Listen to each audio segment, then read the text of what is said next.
akoti na esprit ya révolte oyo elobaka polele polele eloko akobombeza lisusu te naloba te kombo nanga kokufa ngai te ndeko pero luwara alobi esengeli tozonga nsima tokende kosenga kabila pardon donc ndeko Delice Esanga kozwa maloba na ngambo na ye mpe korejete baamendement oyo ya ndeko Ntingi Pululu alingaki aglisse na kati ya loi électorale na biso oyo du Congo yoka place oyo mpenza ake kosala su pasi esika asilisi valeur na oyo ezalaki baamendement na ye ntango aye nango na kati ya Assemblée nationale mpona proposition na ye na ngambo ya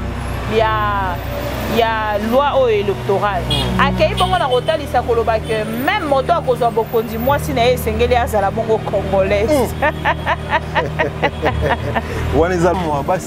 ekoti na makambo bafemme madame mon épouse ndenge balobaka la première dame mpe esengeli bongo donc oyo akozala la première ndeko moko auti kotindelanga voice moko aso nayokisi yango oko-regrette penza makasi mingi mais naboyi napesa plus d'ampleur na ndeko wana mpo ntongo mosusu na part na ngai na koloba ke ayebi makambo oyo oloba te alobi na ngai naza moluba azoba moluba mo pene yaki jingi nde balobaka pa baluba je lui dirai de mon côté je suis désolé excusez-nga nga naza kobenga yango intimidation pourquoi intimidation mpo na kopesa bato accès ya koloba lisusu te bokoma kobanga ote soko lingo dénoncer loko boloba na kodénoncer nanga te nazobanga bakanganga soko lingo lobelo la te en fait. Mais est-ce qu'on peut dire que le dossier à Ndeko Pero Luara Peter Tiani lui France économie politique? Oui, économie politique.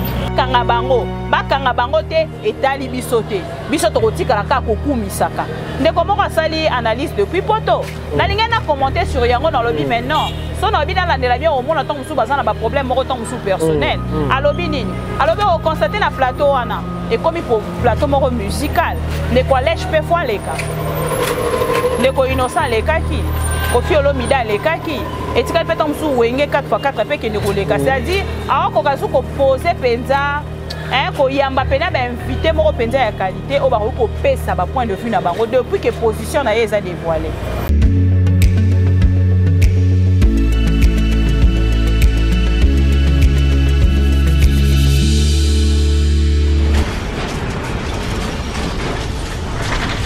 Ma mission TV, le miroir du monde. Ma mission au cœur des actualités, réfléchissons pour notre pays. Madame, Messieurs, chers internautes fidèles abonnés de Ma Mission Télévision, bienvenue sur votre émission Réflexion. Merci beaucoup pour la réaction na bino boko sala na émission na bino oyo koleka na Ma Mission Télévision to bengi réflexion oyo kosala que to réfléchir entre biso na bino na ba actualité politique et sociale ya mboka na biso bandeko balandi comme d'habitude nazaka nae Mama Bibi Kapinga naende toko solo la toko luka to bimisa bo solo bomoni lelo ba actualité eza vraiment ebele mais toko lo bandambu pendambu ko ya na deuxième partie rester branché vraiment na Ma Mission Télévision pour beaucoup rater l'autre côté. Mbote Mama Bibi. Mbote ndeko wech mbote na bandeko nyonso balandaka biso à travers Ma Mission TV le miroir du monde. Tolo barato zali liso na bino lito inabino makolo na bino kokita en temps réel to sala kango popo mesano. Voilà pourquoi à chaque fois qu'il y a l'actualité biso nyonso to misala ba congolais oyo bazaka na motema oyo betaka pum comme ndenge na lobaka ba pro Congo la po Congo Bibi Kapinga na yaka na plateau na biso ya réflexion ensemble na ndeko wechi pour que to réfléchir Congo to tombola yango lisusu avec des valeurs voilà. Merci beaucoup Mama Bibi.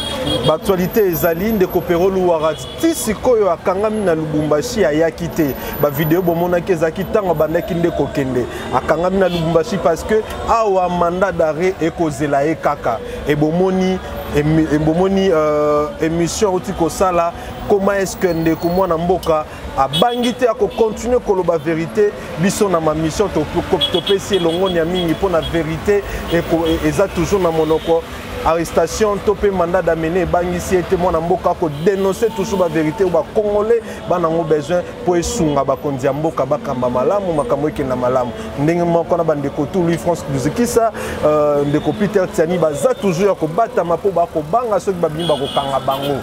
Merci bandeko balandi baktualité ebele Assemblée nationale tomoni lisusu kuna lelo na mokola lelo ndeko tokoloba boye plénière ko salema sur ya ko revoir loi électorale ndeko tingi pululu a telemika kana loi tiani pona ye il faut les kakaka qui est derrière tingi pululu toko solo awa na mama bibi kapinga mama bibi lelo ndeko toko solo boye na Assemblée nationale plénière baza en pleine plénière.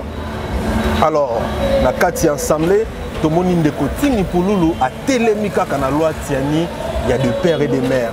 Donc, selon l'information, on a vu sur Bazapuna, Balobi, les sous c'est sans réagir à lobby et que loi Wanezana Tina mon côté. Yo sur Makamonio Soana, au monde. Alors, ce qui m'étonne est sa insistance. D'abord, félicitations, bravo au juriste Delis Sanga, bravo.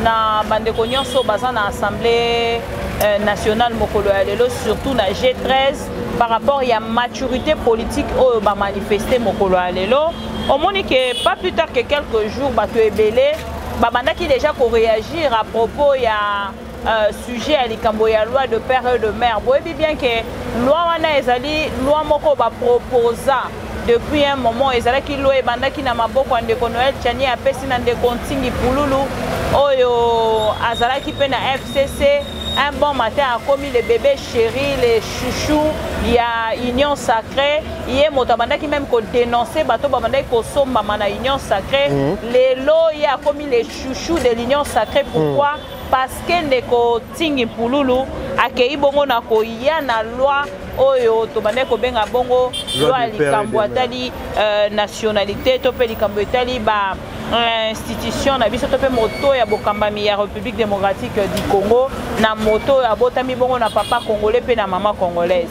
Alors lelo na Assemblée nationale esengweza o motema ngai komona ndeko Delis Sanga kozwa maloba na ngambo na ye pe ko rejeter ba amendement oyo ya ndeko Ntingi Pululu alingaki a glisser na kati ya loi électorale na biso oyo déjà zali na mbutu komona bongo déjà na ngambo mosusu ya bandeko ya opposition to pe na ngambo ba congolais mosusu bazali ko telemela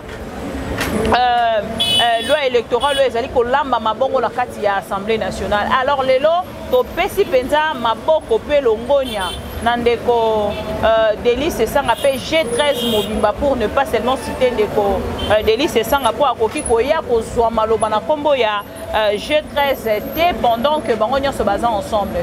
Ce qui me fait mal, c'est l'insistance. Il y a Tingi Pululu. Il y a Ndeko Ntingi Pululu. Et puis à Suki Wanate, à Keiti na niveau ya kota lisakoloba que likambo etali bongo loi ya de père et de mère ndenge ba congolais déjà bakenda nango lolenge wana pour que pour référence ezala mingi esengeli to benga yango ka lolenge wana ezali loi oyo ekosuka kaka na de père et de mère te même moto akozwa bokambami ya République démocratique du Congo yoka place au penza ke kosala sous pasi esika silisi valeur na oyo ezaki ba amendement na etango ye nango na kati ya Assemblée nationale pour na proposition na ye na ngambo ya loi électorale. Akei bongo na kotalisa koloba que même moto akozwa bokonzi mwasi na esengeli azala bongo congolaise. Wana eza loi mo ciblée. Oyo, eza loi ciblée te pour eko frapper bato ebele pour ne pas citer les noms. Te mama citer le nom. Te na bila tanga ba commenter bato déjà ba mo ba ndotanga kana ba commentaire. Te na ba commentaire yo moko romona bato ba robanda ko citer.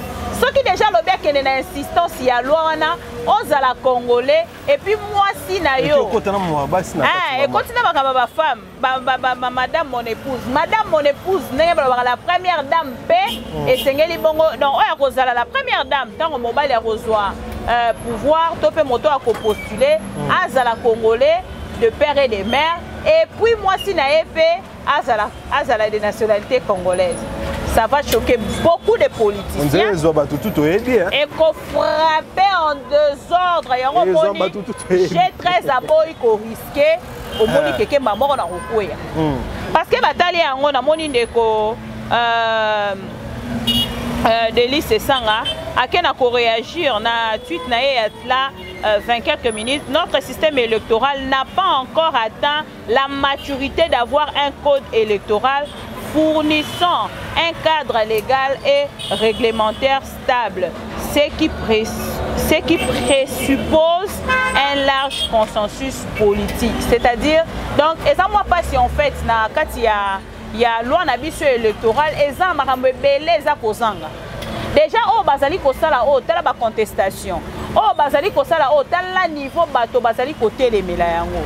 Pona nini parce que tout le monde à chaque fois qu'il y a élection selon les politiques, selon l'opposition, moto na moto o azali na pouvoir akendaka bongo ko mijoter na o ezali majorité na pona ko tailler sur mesure a ko tailler sur mesure o ezali bongo ba élection na 2023 ba ko pona bilongi to ko zonga lisu na makambo ya vérité des urnes. Alors kota na makambo na nyonso ndo moni déjà que ba amendement oyo ya bandeko ya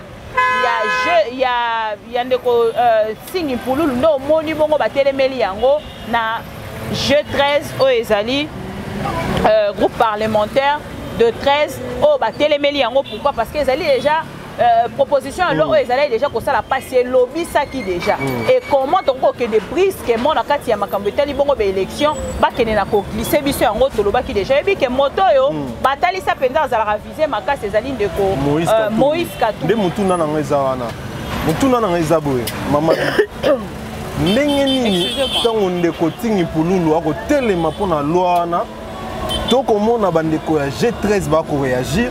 Mais bandeko oya union sacrée bako lobelo côté ba vandi kimia apparemment baza ko soutenir loi hein? Alors pardon excusez on a comprendre question bien na ndenge ndeko tingi pululu a telemi pona koloba pona loi wana bato o bako réagir contre loi contre ma loi to pe proposition à loi ya ndeko tingi pululu ezaka à côté à Denis Sanga pe na G13 mais côté union sacrée tout comme on a silence radio. Pourquoi ça attend sous silence radio par ignorance? Mais ce qu'on le veut dans la Mosindo, barotika ko sala silence radio te po bango mo pe bazala concerné. Toyebi ba politique ebele ya mboka na biso bazana ba basi be étrangère. Pour que to citer ba kombo na bango te. Et ko frapper ba to ebele na ba o bazan en exercice, na ba o bazali en exercice c'était. Donc, et qu'on a la passe pour que mon ake, likambo etali surtout ba madame Nabango, pe likambo etali ba nationalité ya ba. Comme on n'a pas plus tard que quelques jours tant makambo e indaki. Batali sabiso même na kati à travers la télé, ba tuna ndeko Noël Chani, na télé 50 je me rappelle. Pe sabiso nationalité ya ndeko Félix Antoine Tshisekedi na ngambo ya papa et na ngambo ya maman pe na ngambo ya papa. Atata bana tomona yeba ya kochela vidéo moko ya chef de l'état Félix Antoine Tshisekedi tango azalaki nanu na opposition makambo ye moko azaka koloba koko na ye moko azalaki angolais papa ya maman na ye aza angolais. Voilà. Alors, voilà. Alors, et ça là qui moi mbutu bomola ki neni makelele botama ki penza likolo ya makambo oyo. Toyebi moto moko azali na prison mokolo alelo. Ndeko Jakinda la mokolo alelo azali na prison. Toujours likambo likolo ya makambo oyo. Alors na s'appelle na sagesse. Pourtant on a mona ndeko Thomas Lokondo atika biso pe à son âge. Henri Thomas Lokondo. Donc comment to surnommé et même loi électorale. Tant on a mona qui atiki biso ngabia aïe esquili. Parce qu'il était un peu dur. Et les lots on a moni makambo oyo G13 et outi koloba mokolo alelo na kati ya plénière. Directement j'ai compris que on a encore des hommes politiques. Lokola bandeko Delis Sanga, lokola bandeko Jacques Njoli, professeur, lokola bandeko ebele penza. Po bato ebele tango ba monaki bandeko ya opposition topé bloc patriotique bazali ko réclamer. Bango na ngambo la bango ba milobel ba lobi wa G13 ezolobate, c'est que G13 a ça d'accord na union sacrée. Maintenant G13 a lobby mokolo alelo ba komi ko tuna déjà large consensus o bango bazali koloba. Elingi koloba nini? kokende ko solola hors cadre na bango o ezali ya Assemblée nationale ou ezali ko solola kaka na kati ya Assemblée nationale na bato nyonso bazali bongo bélu et comme il y a coupé sa pito pale lelo tokolala na saki na ndeko moko na yambaki lelo azali ya union sacrée abengi un bon juriste vraiment na ebitende ni naloba mais lelo ce qui to lali to lamuki lobi okomona ndeko Délice sanga ba kobanda déjà ko finga e na kati ya batwiti po e komi mwa mingi et comme ce qui opesika vina yo o ezali contraire na o bandeko ya union sacrée to la bandeko o bazali ko soutenir pouvoir en place directement na place publique au monde bazali ko finga yo soko za mwasi ba fingi yo ndumba soko za mobali ba fingi yo PD soko za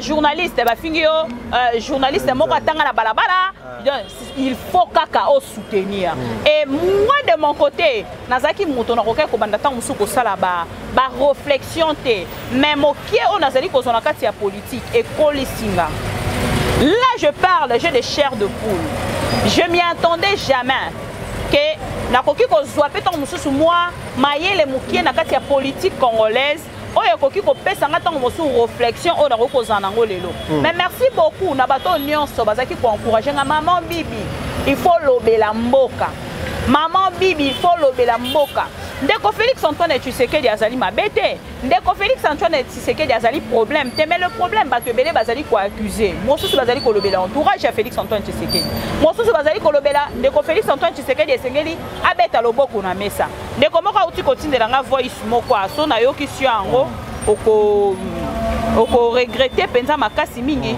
mais na boyina pesa plus d'ampleur na ndeko wana potong mosu na part na nga na olobake ayebi makambo olobate alobi na nga naza moluba zoba moluba mo pena ya ki jingi jingi de balobaka pa baluba je lui dirai de mon côté je suis désolé nga ba apprendre nga ko finga te nga ba apprendre ngai kaka ko solo la makambo eza ba apprendre na mosala na ba apprendre nga pe tribalisme te voilà ba apprendre nga tribalisme te papa nanga même mon papa me dit toujours quand tu n'es pas d'accord tu n'es pas d'accord quand tu es d'accord ton non puisse rester non ton oui puisse rester oui même la Bible les oloba na biso ngo mais ce qui nous étonne est que les losoki olobi non balobi moi c'est na zo balobi tout taille na nga ezali malamu te esengeli na sala régime okomona ba insulte moko ekoya de part et d'autre mais gloire à Dieu parce que biso tondima ko sala mosala oyo na moi na mbula na pasi na minyoko to congolais et congolais parce que je suis là pro Congo je continuerai de parler là où va très mal la situation des parce que ça dévore na biso ba voilà Maman Bibi soulever le mot bien et l'eau connaît que ça là parce que tozala biso nyonso à l'époque Kabila Joseph Kabila bande kona biso UDPS ba traitant régime Kabila na ba façon tout ba komati na niveau ko benga Kabila Rwandais oza lokuta po Kabila za congolais ba komati na niveau ya ko finga mwasi pe mama ya Kabila na ba onion so ba balingi pas plus longtemps ndeko Pero Lwarati ko lobango ba finga Janine Mabunda na ba insulte nyonso tina ba intimité ya mwasi nini o esalaka na bandeko wana bazala langage facile to pe bazala ba insulte ni mbongo na makambo etali mboka. Je ne parlerai pas de l'UDPS parce que na linga ko lobela ngote po na epsa ko telelo na comprendra forme ya parti UDPS. Na comprendra ni mutu nango ni makolo nango ni libumu nango. Donc c'est un peu difficile pour moi de parler de l'UDPS. Kolanda ndeko Albert Moleka atali sarabiso toujours que l'UDPS au bango bayeba kina o alelo eza mon côté. Donc c'est un peu difficile de prendre dans l'ensemble l'UDPS et parler vulgairement de l'UDPS. Non. Moi j'ai une autre éducation, je ne me repars parler de l'UDPS dans le cadre de Marambo Union Sezoloka tant que non à comprendre l'UDPS. Tant que non à comprendre l'UDPS non kolobela ngote. Même qu'on a comprendre l'histoire pour nous tant à muke batebe balobi na maman Bibi quand tu veux vraiment entrer dans la politique, il faut pas moi je suis dans la politique en tant que présentatrice des émissions. Mais à travers mes réflexions, je vais aussi aller en profondeur pour kotanga makambo etali bongo politique kotanga rapenza ndenge nazotanga déjà naza moi ba livre belé nazotanga tanga. Je vais aussi lire l'histoire de l'UDPS pour comprendre ce quoi l'UDPS. Est-ce que ça oh ba tekela ki biso lobi to oh tozo vivre lelo parce que c'est que ba tekela ki biso lobi. Excusez-moi, je me demande, est-ce parce que le père était en vie? Ndé yango tozaki komona UDPS na liso tozaki komona ou lelo tozali komona l'UDPS oyo lelo parce que le père ne plus. Je me pose aussi cette question. Voilà pourquoi kokene ko ça la question sur l'UDPS mais beaucoup plus de gens et belépé ba mi bengi ba combattant topé ba politicien ba militant ba nani ya UDPS et belépé to ko constater que bazan bango ba to UDPS et belé na kotangelo pe ba kombo mais je me repars na ko rapport tangate et belépé bazan ko soutenir to moni les autres est-ce que l'autre o lobela ka bokamba mi pouvoir on a UDPS bato pe bazan na FCC bazan le na kati ya pouvoir bato bazaki na FCC na Kabila bazan le na kati ya pouvoir les combien de Robin a moto UDPS Yazaram ta UDPS ko te non bi lelo na kati ya pouvoir oyo azalaka mais azaki pa Kabila asali combien de temps na Kabila lelo to Robin a moto UDPS c'est difficile de comprendre l'UDPS. Tout le monde na yo bato ba fingi bango à travers ba critique au basala ki nandeko Jules Alingete lelo to suki wapi. Donc pour te dire que nga pona nga définition kaka o na sala ya bato ba insulta ka bato sans réserve, sans pudeur et ça dit bato bazan et l'autre côté na kati ya moto. Sans compter au UDPS au FCC au nani tout ça et tout la muka bato nyonso ba fingaka. Et ça bato bazana argument mo pousser et puis bazana boulou na kati ya moto c'est tout. Toi bango bato ba finga. Moto nyonso fingaka ata bato ba finga na kati ya ba commentaire o ya lelo. Moto nyonso finga et ça moto azana boulou. Soki azana boulou te alors laisse les arguments o ekoki kozala contraire. Na ondeko bibi kapinga lobi to na ondeko wecha koloba excusez-moi na kosu. Alors maman bibi to vanda moi mukeli sous na mambo eta loi électorale to moni révision à loi électorale ba travaux et bandi mais bandeko ya FCC ba lobi ba ko participer te ba ko ya te soki partie prenante et nimi consensus te.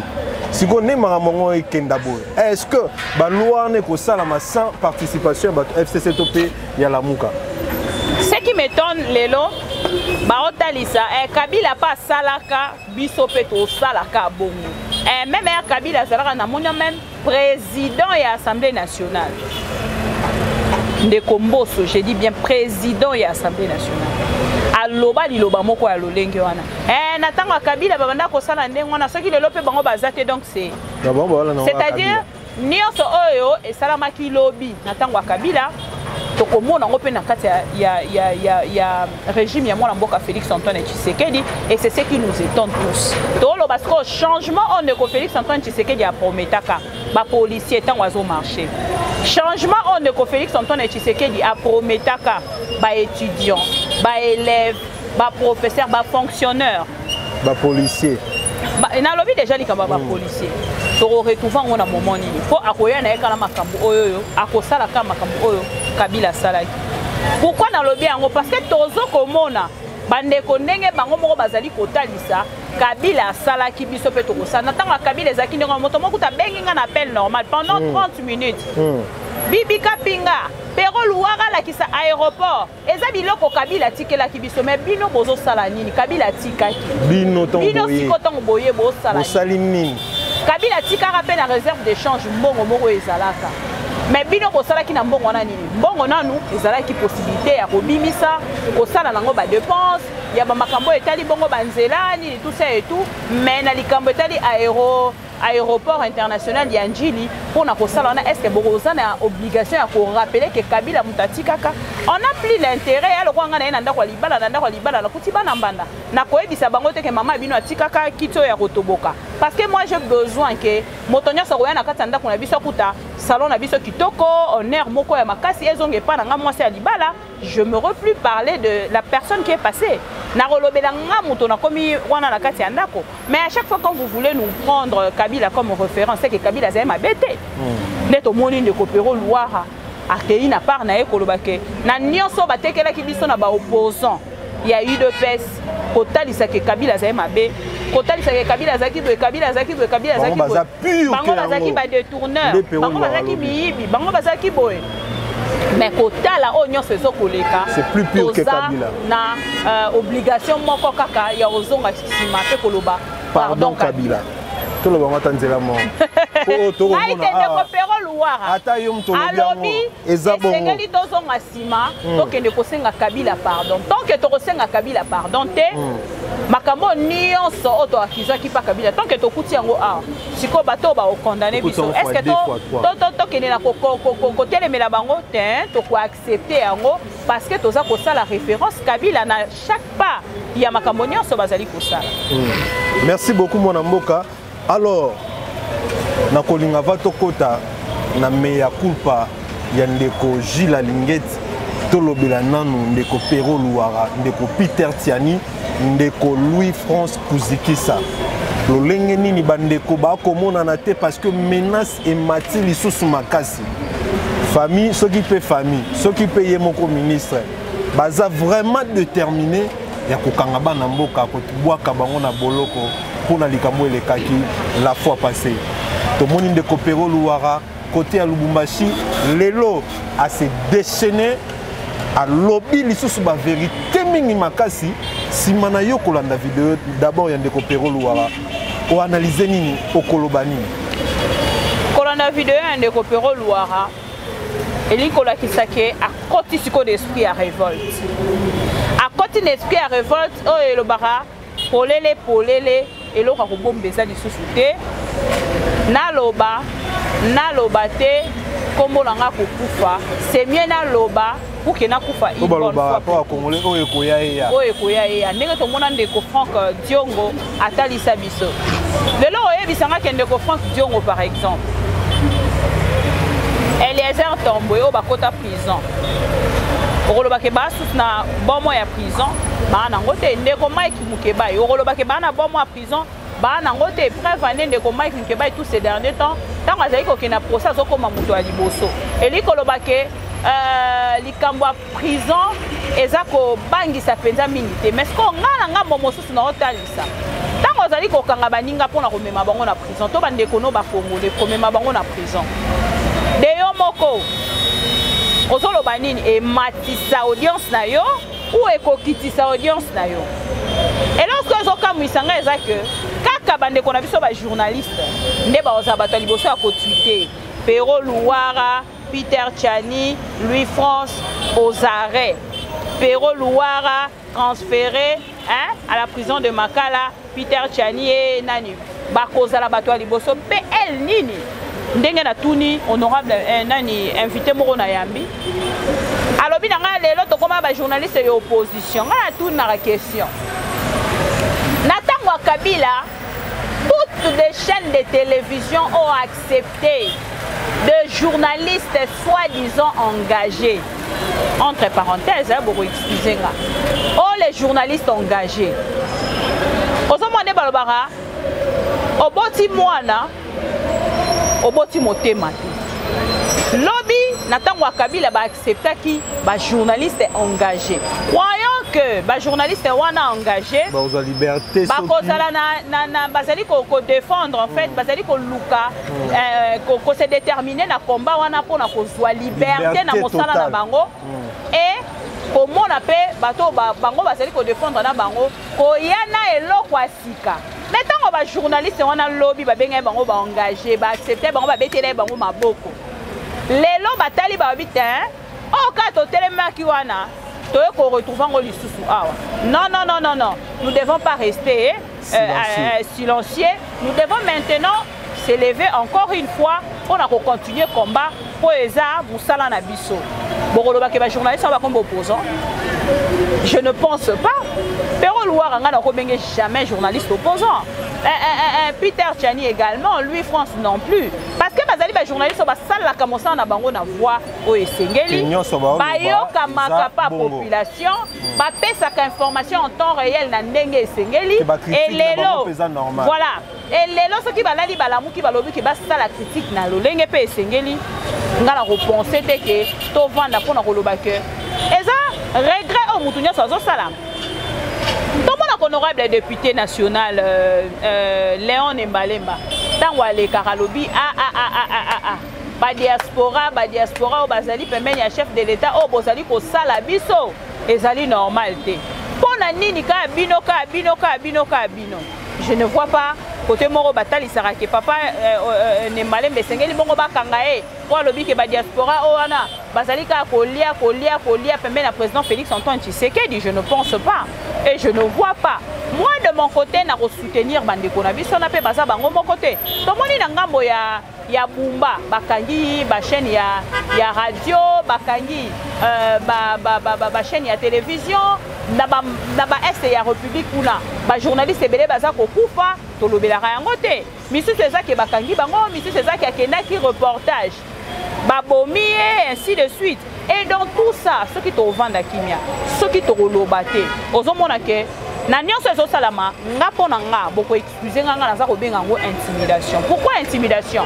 Pona kopesa bato accès ya koloba lisusu te boko makobanga o te soko lingo dénoncer loko boloba na ko dénoncer na nga te nazobanga bakanga nga soko lingo lobelo ko te na koloba na nga te nazobanga bakanga nga nde loko bali ba inculquer na peuple congolais nde loko bali ba inculquer na ba journalistes surtout ba o baza mitu et bima déjà et telema boye et la qui sera makamnyo sezo le kanamboka ne bato balingi ba étouffé et soki to fongoli misoté bandeko wana au vrai sens ya mo bokanga bango yona zotuna Union nationale ya presse congolaise soki eza penza pona biso ba journaliste et sengeli kene na part nango pe koloba parce que kokanga 3 journalistes mobimba parce que ba pesi eza point de vue na bango. Moi je me pose des questions nga vraiment depuis pouvoir eza depuis bokamba mina musala nyonso ndenge to sala na mi tuna ka ba question o mona bato mususu o baza kotanga bango na kati ya ba détournement o baza kotanga bango esika ba opumola misolo ya République bolali bolamuki na tongo bato na baza libre bolali donc na mboko na biso endurer bato yo baza malamu eza bato ba vide poche à l'état eza bato ba vide pena caisse à l'état bato baza mabe nde komisko bato ba la critique na pouvoir actuel na bokamba minango na ndenge ezali kokendele et kokamwisa soki na ngambo na biso moko na Union nationale ya presse congolaise bakei na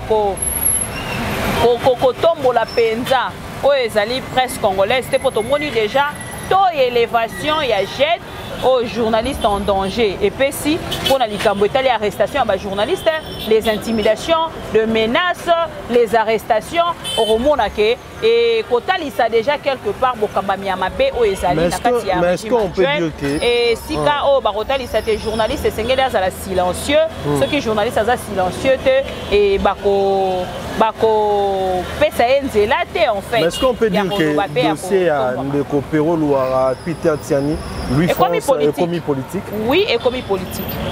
Et commis politique, c'est ce que je voulais même dire tout à l'heure. Parce que tout le monde a tout acharnement au bâti l'icolo et à bandeko on a mis ça. C'est ce qui nous étonne tous. Et commis penza koka mouissa, comme on a ba journaliste, moi mis ça to baza ba politicien te ba détournant mbongote. Mais ba hôtel ça ke ba bato yo esengeli à tout prix ba kangama. To esengeli ba journaliste ya union sacrée ba ke ko sengela bango ba pardon ba ke ne ko bondela ba autorité o baza ko luka ko tia ba journaliste na maboko ba le celui qui se sent piqué connaît l'affaire. Sauf qu'on va se sentir vraiment sain na likambo wana. Ozali ko se sentir que ba toucher ki kaka intégrité na yo. Mais kende kana lombango koloba ke mbala sima bolo balisulo lenge wana te reprocher bandeko wana et moi je me pose la question ce que zakaka ndeko autorité o ya liboso atiaki plainte to ekomi ba autorité ebele bakei ko diembela na sima ya dossier wana pona koluka arrestation ya bandeko wana eza kokamwisa et puis otala ba journaliste ebele ba lobela ngote ba journaliste ebele ba occupé makambo te et puis sotali mingi bato kaka ba pero basalaka confiance bato kaka bango ba Louis France na ba Peter Tiani basalaka confiance bango na kande ba occupé ngote pourquoi parce que bango ba se sentent à l'aise soki ndeko Piora azoloba te, soki ndeko Peter Tchani azoloba te, soki ndeko Louis France azoloba te, bango ba se sentaka à l'aise makasi wa ba mona bango nde ba journaliste ya minene ya mboko or ba se trompaka. Journaliste alobaka vérité ya mboka na ye. Journaliste atalisaka bosolo na bokamba ya mboka na ye, nde journaliste azaka bongo côté na population. Alors, les journalistes azalaka bongo aimé pe na population. Ba journaliste ba sala dialelo, ba journaliste ba okumisa français nyonso tanga na classe aya nango matin midi soir akomaka ko kumisa mu individu pona kijalelo pour que tonga ndaku pour que somba lopongo pour que ça la voyage. Désolé, eza ko sala passe komona ke muto à l'école asili si l'école ba komaka ko futaye.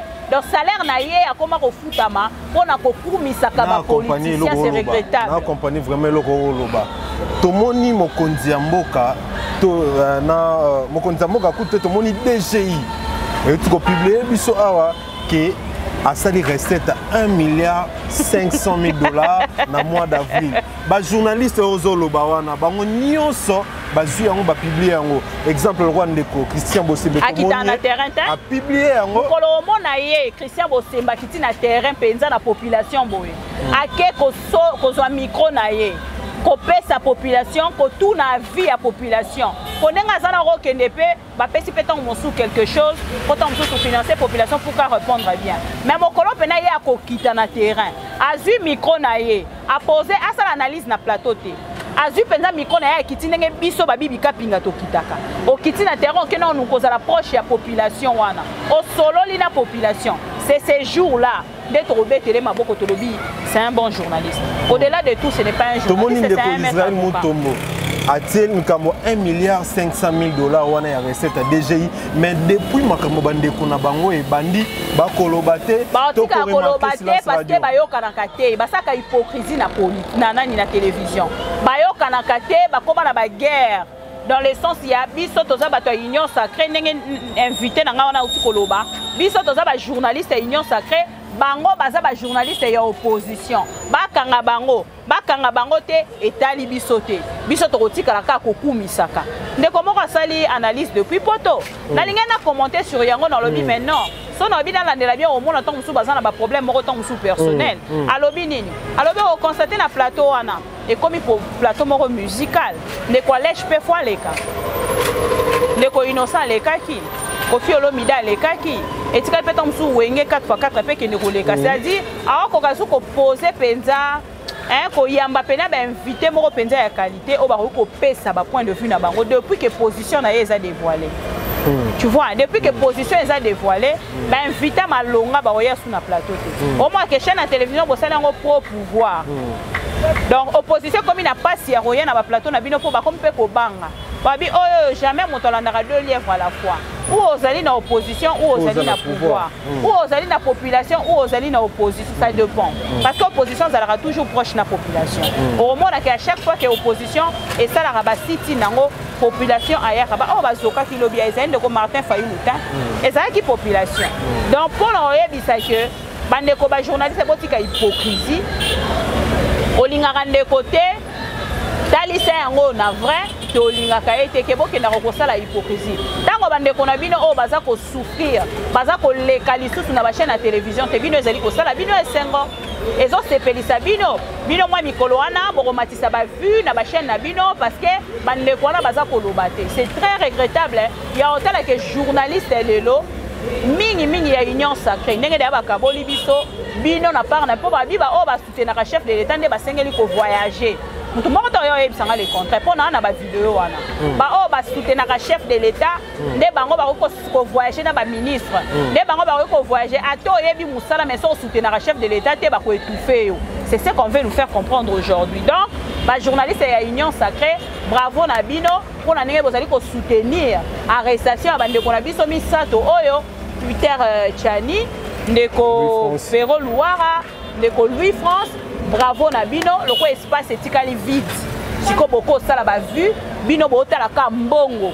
Population za ko intéresser bino te, critique réelle ya makambo za ko lekala mboko za ko intéresser bino te, bo somba pe ba mapangu, bo tonga pe banda ku misuku baloba bato FCC pe batonga ka biso pe toto.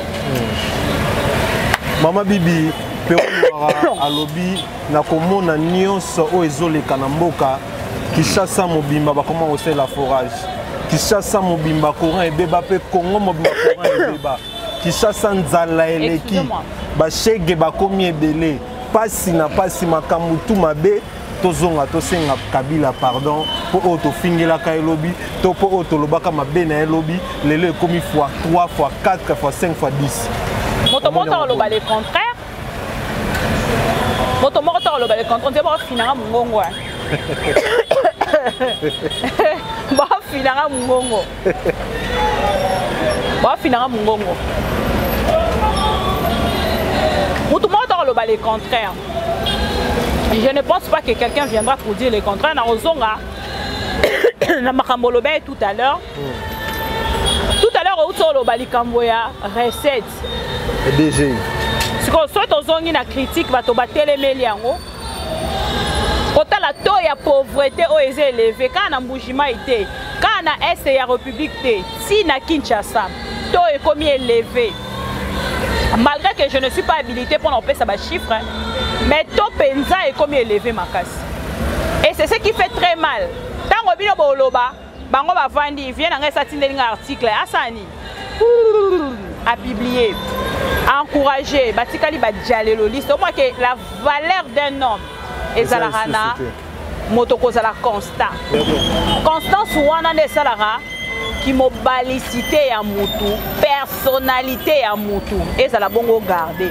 Mais ce qu'on sont taliban de konabiso wana, on constater que hein, vraiment attention yo qui analyse na ye o bande ko ka lobby na o ya lelo on constater que ça mon côté. Oyo qui ba question ande ko tout na lobby na o ya lelo on constater ça sous mon côté. Ba sombi ba question ba sombi ba analyse et mutatika ne ka boye aza sous na choité. Et kota na makambo nyonso ezo koleka na kati ya population kota na makambo nyonso ezo koleka na kati ya ba journaliste pour raison. Journaliste en danger pe talisi to pe ça peut loir raison. Non pe c'est raison, non pe c'est raison na nyonso o alobi to zongi pena na éviter na point ya départ to zongi. To kaka Kabila na tango ya ba fuitaka tango batunye question ya makambo ya séparation ya yena ndeko Félix Antoine Tshisekedi alobaka soki kaka esalemi to kozonga na suka penza jusque na ba 1960 nde yango to mona bato nyonso ba encourager ka séparation wana pour na avancement ya RDCT bato libanda pe ba na kati bato akati pe bazali mais lelo bazawapi baoloba nini po bango bato ba encourager ka bazawapi na bato même ba poussaka jusqu'à ce que to comme bazala écarté. Pourquoi? Parce que balingi te moto azongisa makambo nyonso ezolekana na nzela et ezopesa pasi ndeko moko alobi epesanga pasi surtout pour na bino bato boza kuna na kati ya mboka bozo pongola minoko boloba boza koloba penza au vrai sens ya mo makambo eza koleka. Je peur pour vous, j'ai vraiment peur netinga na mamunyo sona oloba est-ce que na ofinga muto papa moli haloba est-ce que na tongi muto na oloba kaka makambo to soko constater mboka na biso ezali ko subir pour l'instant.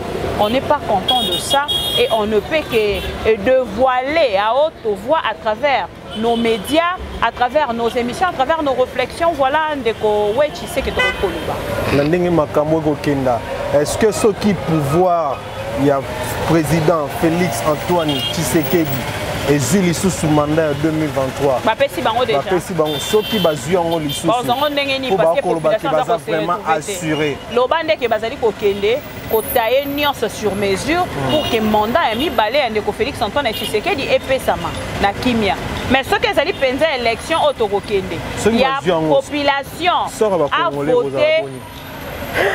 Mutu déjà o a tailler nuance. Mutu a tailler nuance sur mesure pour que les cas.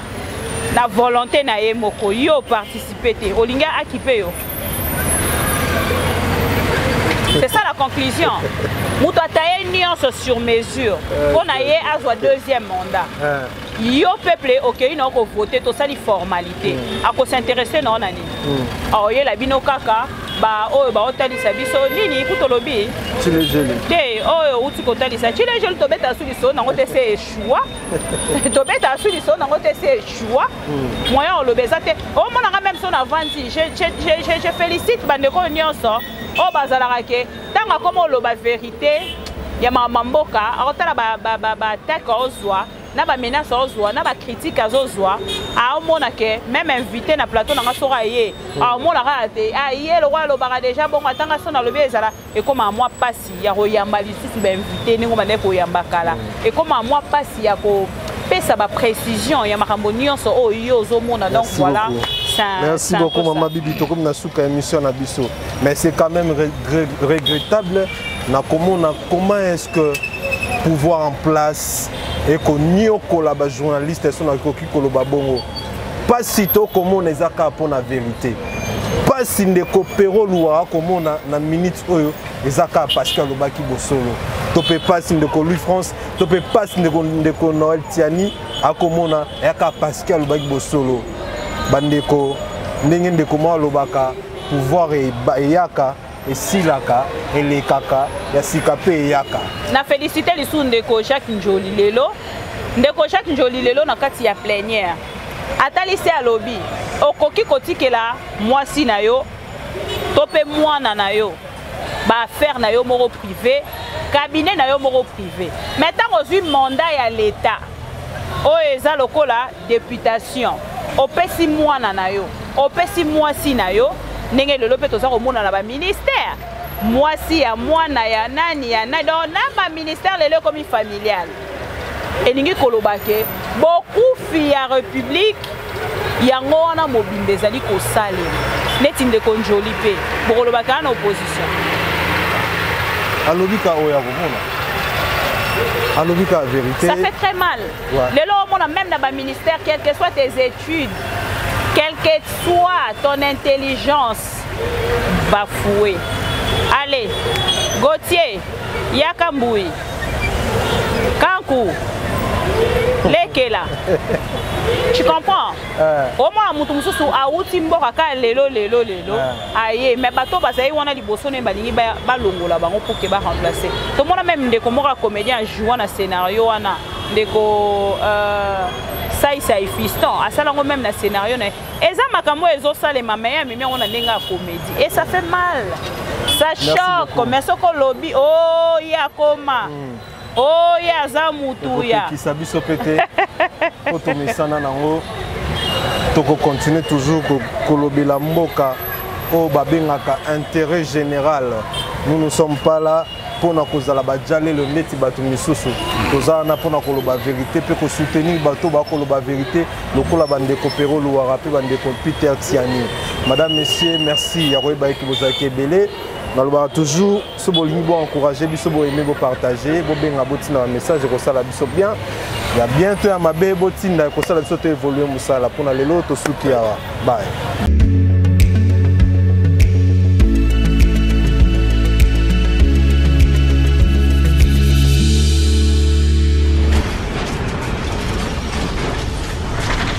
Ma Mission TV, le miroir du monde.